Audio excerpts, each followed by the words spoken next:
اس عرصے میں پہلے حضرت ہارون علیہ السلام کا وصال ہوا، اس کے بعد موسیٰ علیہ السلام کا وصال ہو گیا۔ موسیٰ علیہ السلام کے بعد یوشع بن نون نے قوم عمالقہ سے جہاد کیا۔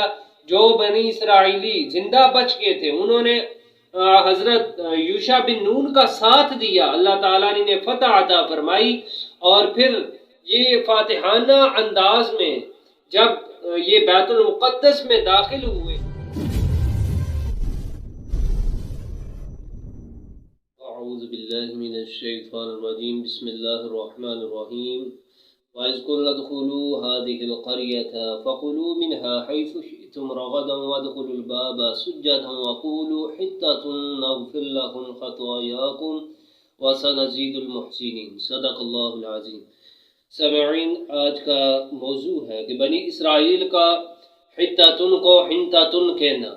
اللہ تعالیٰ نے سورہ بقرہ کی آیت مبارکہ کے اندر بنی اسرائیل کی سرکشی کو بیان فرمایا اور ارشاد فرمایا کہ وَإِذْ قُلْنَا ادْخُلُوا هَٰذِهِ الْقَرْيَةَ، اور جب ہم نے کہا کہ تم اس شہر میں داخل ہو، فَكُلُوا مِنْهَا حَيْثُ شِئْتُمْ رَغَدًا، اس میں تم جہاں سے چاہو کھاؤ، اور فرمایا کہ وَادْخُلُوا الْبَابَ سُجَّدًا، اور اس کے دروازے میں سجدہ کرتے ہوئے داخل ہونا، وَقُولُوا حِطَّةٌ نَغْفِرْ لَكُمْ خَطَايَاكُمْ، اور کہو تم حِطَّةٌ، ہم تمہارے گناہ معاف کر دیں گے، وَسَنَزِيدُ الْمُحْسِنِينَ، اور ہم نیکی کرنے والوں کو عنقریب زیادہ اجر دیں گے۔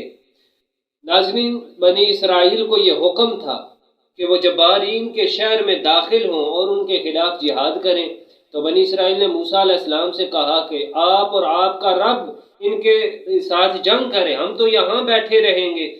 تو انہوں نے جب موسیٰ علیہ السلام کی گستاخی کی تو اس گستاخی کی سزا میں وہ 40 سال تک میدان طی میں سرگرداں رہے، 40 سال تک میدان طی کے اندر ہی وہ بھٹکتے رہے۔ تو اس عرصے میں پہلے حضرت ہارون علیہ السلام کا وصال ہوا، اس کے بعد موسیٰ علیہ السلام کا وصال ہو گیا۔ موسیٰ علیہ السلام کے بعد یوشع بن نون نے قوم عمالقہ سے جہاد کیا۔ جو بنی اسرائیلی زندہ بچ گئے تھے انہوں نے حضرت یوشع بن نون کا ساتھ دیا، اللہ تعالیٰ نے انہیں فتح عطا فرمائی، اور پھر یہ فاتحانہ انداز میں جب یہ بیت المقدس میں داخل ہوئے تو اللہ تعالیٰ نے چونکہ بنی اسرائیل کو 40 سال کے بعد میدان طی سے نجات عطا فرمائی، تو حکم یہ تھا کہ بیت المقدس میں داخل ہوتے وقت تم نے اس کے دروازے میں سجدہ کرنا ہے اور حِطَّةٌ کہنا ہے، جس کا معنی ہمارے گناہ معاف فرما۔ لیکن انہوں نے اللہ تعالیٰ کے اس حکم کے خلاف کیا، وہ سرینوں کے بل گھسیٹتے ہوئے اور حِنطَةٌ کہتے ہوئے داخل ہوئے۔ ان کی مراد تھی کہ ہمیں گندم چاہیے۔